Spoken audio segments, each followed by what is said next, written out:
wanted to share with you a little bit of kind of how we think about the work of not just early childhood, but education and human development work in general.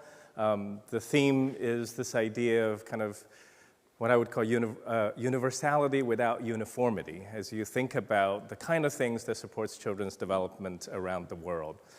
Yesterday I came in earlier, so I had a chance to have the workshop with students and colleagues here, and last night at dinner we had conversations with colleagues. I was always trying to think about what kind of things, right, we're all coming from different places, different roles, but what kind of themes draw us together? And there's two things, I think, that maybe each of us have in mind, regardless of kind of where we come from. So the first is this idea of quality, right? Whether it's the quality of play or quality of learning or the quality of a school, we're all here because we have some notions of quality and that we wanted our work, whether it's in research or practice, to kind of contribute to quality. There's the other part, which is equity, right? We have some ideas of what we mean by equity, and we wanted to do this in an equitable way, right? Not just making sure some have quality, but that quality is spread out. And so the question that it's always on my mind, and I imagine that intersects with a lot of your work, is this idea of kind of how do you achieve quality, but with equity, right? In places where there are less resources, less opportunities, less time, however you define kind of equity and quality with. And so over the years, as we do this work across many different kind of traditionally low-resource contexts, we keep running into, I think, a foundational problem in between this world of quality and equity, which starts with kind of how we define quality, right? For better or worse, whether we're in research or in policy, there's a tendency to define quality as almost synonymous with resources, as having abundance of resources. Resources in terms of, for example, credentialed professionals who work in a particular setting. Resources in terms of even the ratios or the facilities, the curriculum. And sometimes, even without directly saying so, like resources in terms of children who seem to be ready for whatever occasion. So in the United States, we use the word school readiness. But we don't really mean for the schools to be ready. We meant that the children are ready before they even get to school, right? So we make a lot of assumptions about what is quality. And then when we make these assumptions, what then happens is that if you go to a low-resource community, I don't mean just a low-resource country, like sometimes within the same city, there are neighborhoods and blocks, right, that has less. So if you go to a low-resource kind of setting, what happens is that they almost automatically, by definition, do not have those things, or at least have less of them. Right? And so when we start with a definition of quality that feels like that, we're essentially creating these two worlds, right? Where if you're in a low-resource country or a low-resource neighborhood, almost by definition, you start on the far end of quality.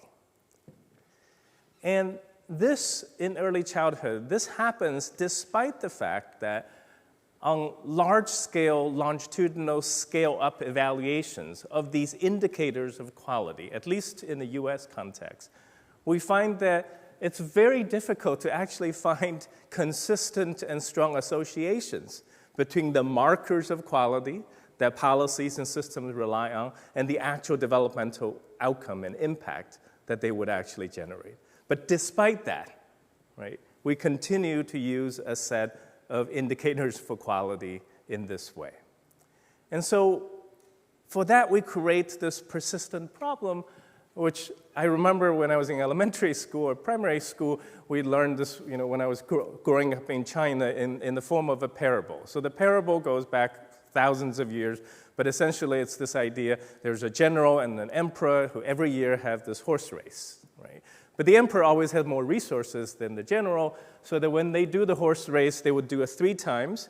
Each will find their best horses, but the general's horse is a little slower than the emperor's. And they would find their second best horse, but also a little slower, and the third one. So each year they would race, and the general would lose every single time. 0 to 3, because the emperor just have better horses. That reminds me a little bit about the situation of quality and equity we get stuck in, right? If you compare low-resource community, low-resource countries with high-resource community, high-resource countries, and you use these metrics, no matter what you do, they always lose, sometimes a little bit and sometimes by a lot. In the parable, when we were in primary school, what we learned is that one time the general asked an advisor, like, how do I win at least once, right, in all these years? And the advisor said, what if you take your slowest horse and dress up as your best horse and let it compete with the king's best? You know you're going to lose, but that's okay. But then you get your best horse to go to the king's second, and then you get your next one to the king. So then you win 2 out of 3, and you win the game. Right? So the question is, to the extent that parable has any merit, what does it mean if we put it in the context of education and equity? Like, what is our best horse in a low-resource community? And how do we switch that up? So I want to take you to a real setting, one of the many settings we work in. This is what would be traditionally considered a very low-resource community. It's a simple village, and it has one main street in the village. This is in China, in a very rural community. It became, more than 20 years ago, it became a foster care village that took institutionalized children with disabilities, but assigned to foster families. And over time in the village, what the village and the foster parents did, they decided to do, obviously, they have village schools, but these schools already have lopsided teacher-student ratios, and they couldn't take in these children with moderate to severe disability. So the villagers thought, well, maybe we'll start our own school, right, for these children, but how are they going to staff it? They're not going to bring credentialed teachers and therapists to this tiny little village. So what in the end is these foster parents themselves. They're farmers. They're like, well, we're going to be the teachers and therapists and so on. And I'm just going to take you to the preschool classroom. Right? And we visited the village for the first time about 12 years ago, so this was captured during our first visit. But I'm just going to invite you to get on the floor in their preschool classroom. This is 30 seconds long, just a snapshot of the moment.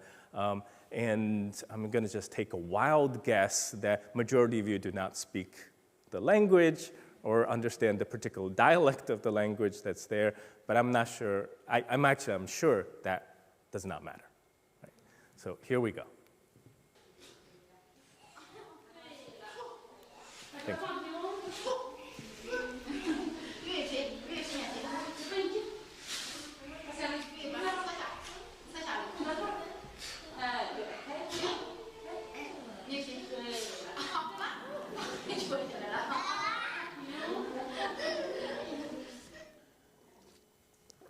Okay, so a very brief exercise I invite all of you to do. We're going to go back to it a second time, but when we go back to it the second time, I'm just going to ask a very simple question, like, what is it you notice about something like this? Right? You don't need to take out any kind of assessment tools and binders or anything. Just like sit back as a human being, as an educator, right? Like pretend if we transported you or teleported you, right? All the way to the village for 30 seconds, you came back and you replay this in your mind. What is it that you noticed? What is it that struck you? Okay, we're gonna go back to the video a second time. Just take a deep breath and just take it in.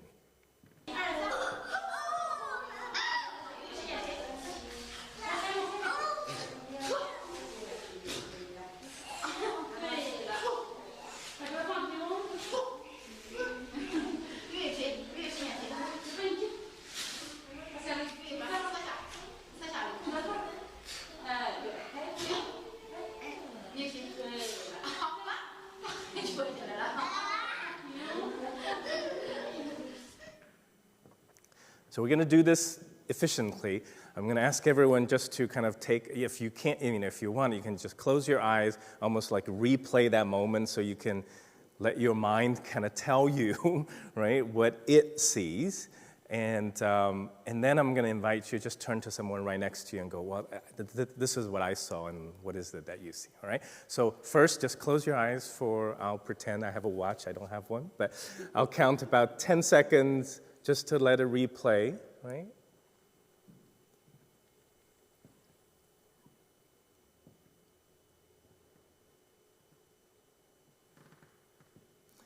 Okay, and then I'm going to give you a minute. Just turn to someone right next to you just to share, like, this is what I saw. This is what drew my attention. Go ahead.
Okay.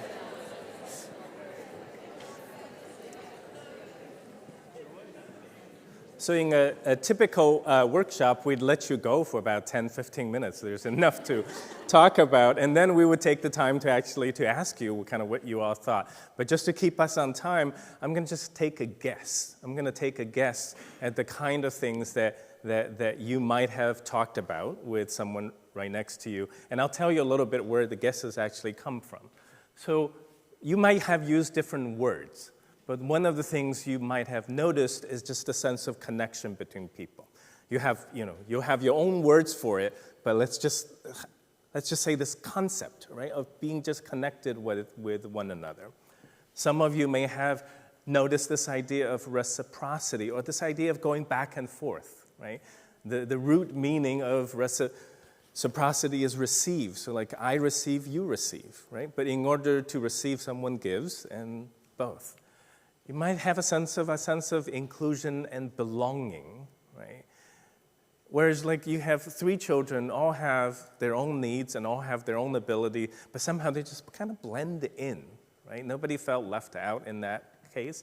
And whatever it is so even in case of, for example, the child sitting in the lap, right, who at the time had a profound case of cerebral palsy. So she's about the same age as the 2 boys on the other side. But physically, she almost functions like a 6-month-old infant, which is why she has to be held. But if you zoom in, not just to those who are actively playing, but the subtle engagement and play of the child in the lap, right? You see kind of how she becomes part of it. And lastly is, regardless which child, regardless what their role is, there's this opportunity for them to grow, right? Even in those 30 seconds, whatever it is that they might be doing in these 30 seconds. And what was absolutely remarkable is that over the next decade, as we went back to that village almost every single year, what we see is that you can actually show up in the village on any particular day and be any particular time of the day, whether you're on the street watching these foster parents bring the kids to the school or on the way back to school or when we did home visits and so on. You see these elements kind of just flowing, right? There's this old phrase of it takes a village, but when I really learned it is actually in a physical village where this was happening.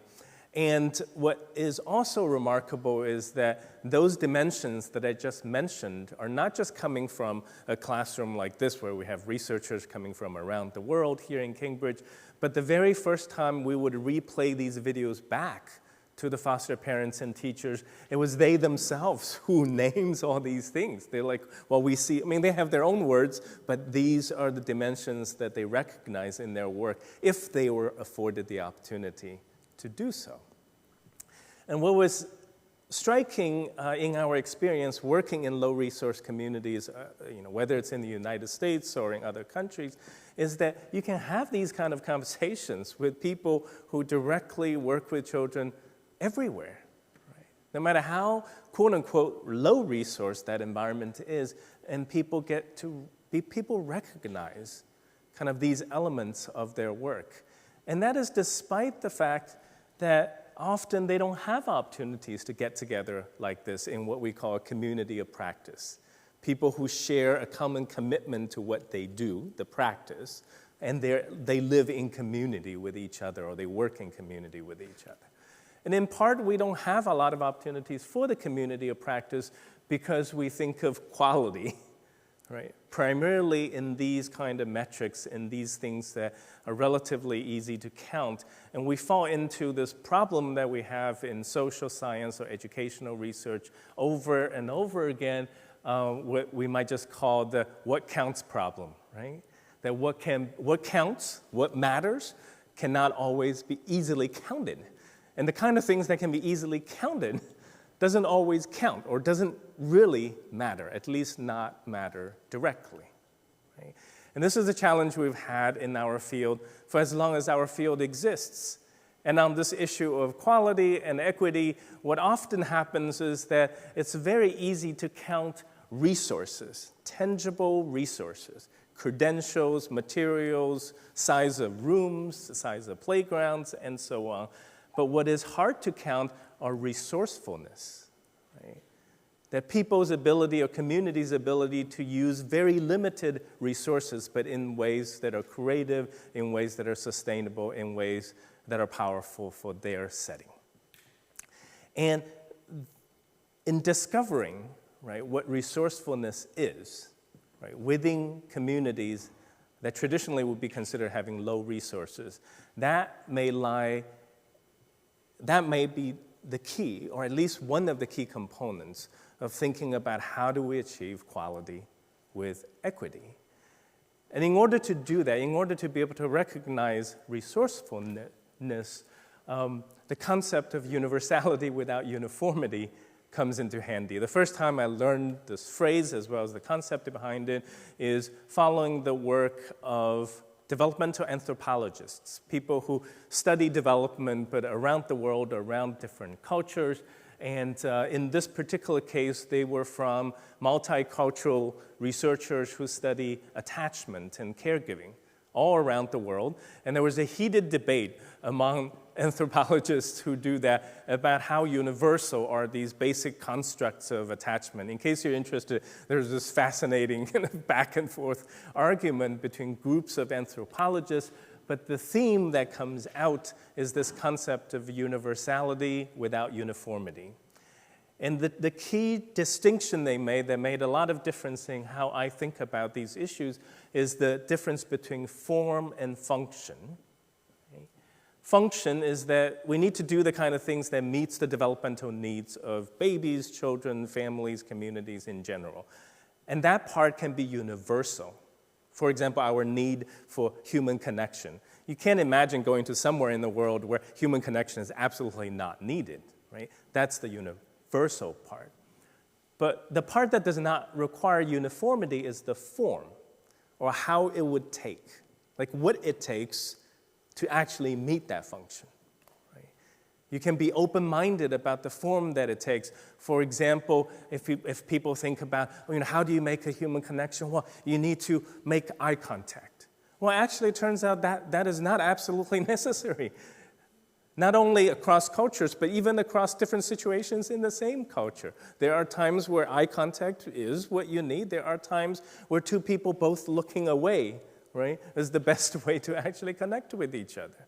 So we can make assumptions about the universality of the developmental functions and while be completely open to the form in which they would take. And that is, in fact, what we find in doing field work, is that you get to see these functions, right? Being met in all kinds of sustainable, indigenous, or sometimes just natural, authentic ways across different settings. And they look very, very different.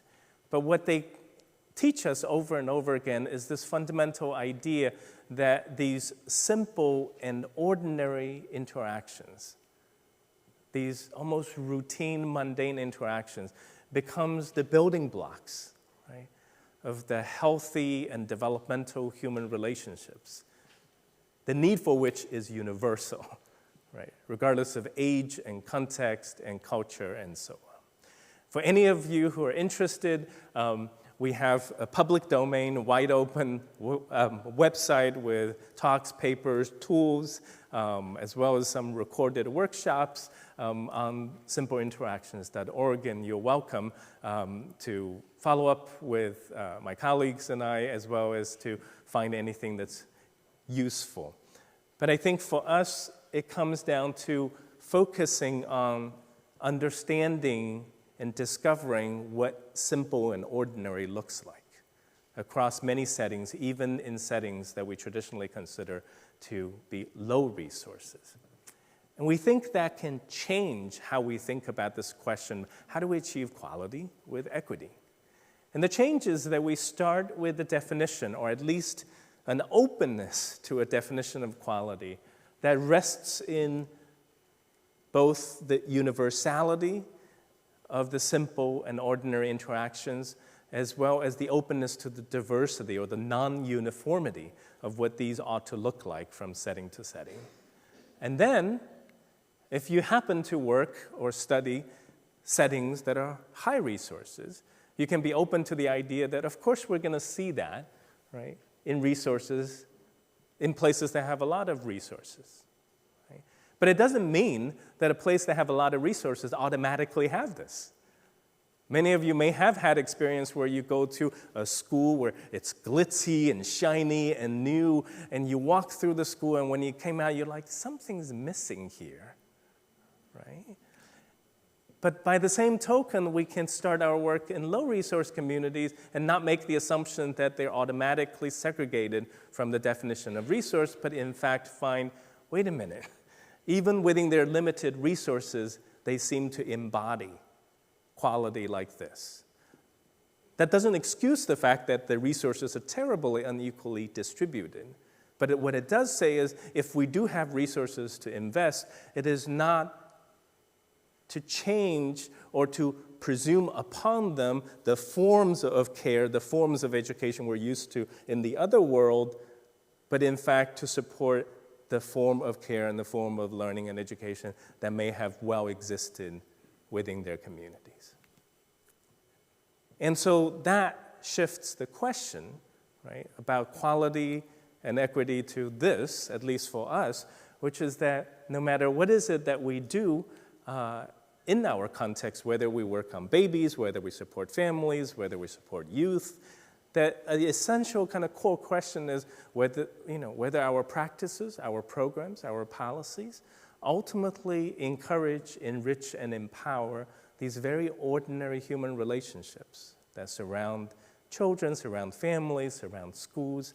And this is an idea that's been around the developmental science for quite a while, particularly when we think about the science of resilience. So I'm going to just end with a quote of Anne Masden, which is a lead researcher on resilience kind of across the cultures. She has this beautiful book called Ordinary Magic. And the meaning behind the title of the book is that when you think about the study of resilience across cultures, across settings, across time, what you ended up finding is how extremely ordinary this phenomenon is. And then most of the time, the children who end up well, despite adversity, right, despite low resource, despite challenges, have come to rely on ordinary resources, ordinary human resources that are right around them. And it is this capacity to see and discover what the ordinary is that may lie at the heart of the question, how do we grow quality in a way that has equity? Let me just end there. Thank you.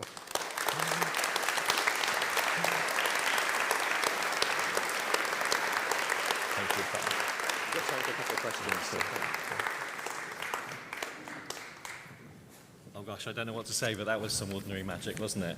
That was wonderful.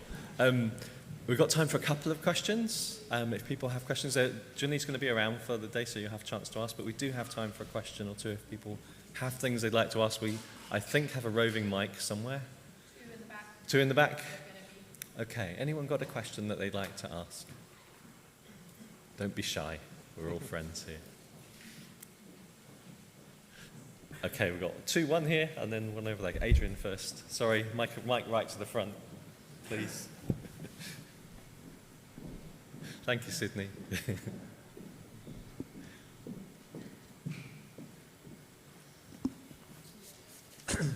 Thank you so much. That was truly lovely. And it seems to me you have identified an essential truth about working with children, especially young children. And yet, in my experience, and I'm sure many people's experience, what we see is that essential putting first things first, the quality of human relationship between the carer and the child, the adult and the child, is not put first.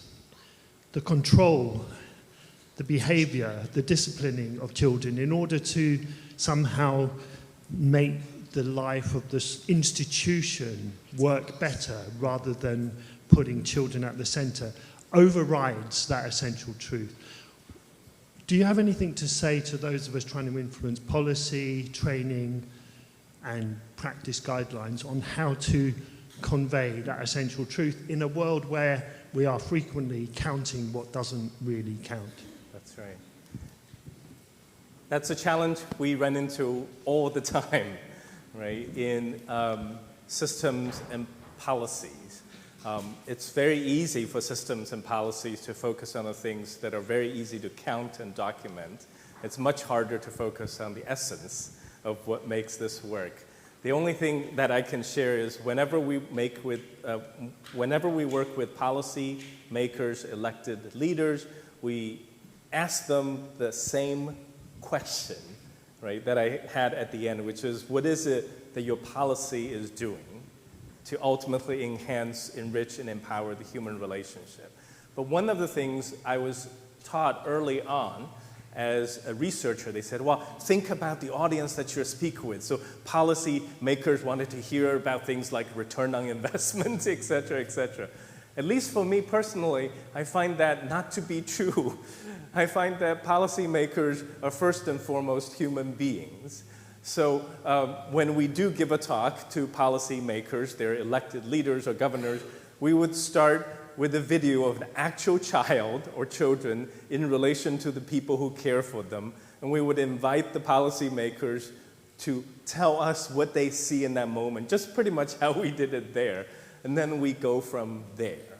One practical thing that we have found helpful is that so often, particularly I would say in the early childhood field, but we see that kind of across the board, people do give at least lip service to relationships. I've never heard someone say, well, I don't care about relationships whatsoever, right? But sometimes we talk about relationships the way we talk about an iPad or a building, meaning that we think of relationships as a means to the end, right? Well, why do we need relationships? Well, relationships make children learn better, and then we get these outcomes on children. I think there's something fundamentally different about relationships. I think if we advocated for relationships right, one of the results we ought to see is not people see relationship as an instrument only, but people start to care just as much about the person on the other side of the relationship as they do the person on this side of the relationship. So in the context of education and children, it means that we don't just talk about the well-being, the needs of the child, but we talk about the person the child's in relationship with. Because no relationship happens without the health and the well-being of people on both ends. So whether the person on the other end is a teacher, is a social worker, or a parent, or a carer in any other capacity. Thank you. So we have time for one more quick question just here. Thank you. Thanks for a wonderful presentation. It was really inspiring. And I guess my question's in a similar vein, and it's how do you guard against the risk of the headline being that we don't need to resource our resource-poor communities, we don't need to invest in them? That's right. And that is a danger, right? Every time we do work that focus on the strength, resilience, the assets of a community, then there are messages like, wow, they must have enough then, right? I think the key part here is to advocate for investment, for resources, but for the kind of investment and resources that can tap into or support the active ingredients, not active ingredients of interventions, but active ingredients of that community, of what makes that community thrive and so on. And one of the challenges often is that we advocate for investments. When that investment finally comes, they don't actually focus on the kind of active ingredients that fills the spirit of people and families and communities. And in fact, sometimes these active ingredients will be counterproductive. So imagine, for example, the particular village that I was thinking of. Let's say we advocated for resources, but without highlighting, right, the resources that they have. So one of the resources that may come are equipment or curriculums, and then along with these resources is a mandate that you ought to follow the curriculum and so on. And then it takes away the kind of interactions, the kind of curriculum we actually already see in settings like that. So that is an incredibly important challenge, and we used to, I think early on in our work, we ended with this idea of respect, find the resources, and then we realized, no, actually, that would lead to too much misinterpretation, precisely on the line you described. And so then we tried to push it further and to make the argument that it is about resources, but it's about resources that actually connect with what is already resourceful in a setting, in a school, or in a community, or even in a country. So, thank you very much for your question. Thank you. Well, thank you very much, Junlei. We could carry on taking questions for a long time. I'm sure this will be the same for all of our speakers, but thank you very much for such an excellent start to the day. Thank you.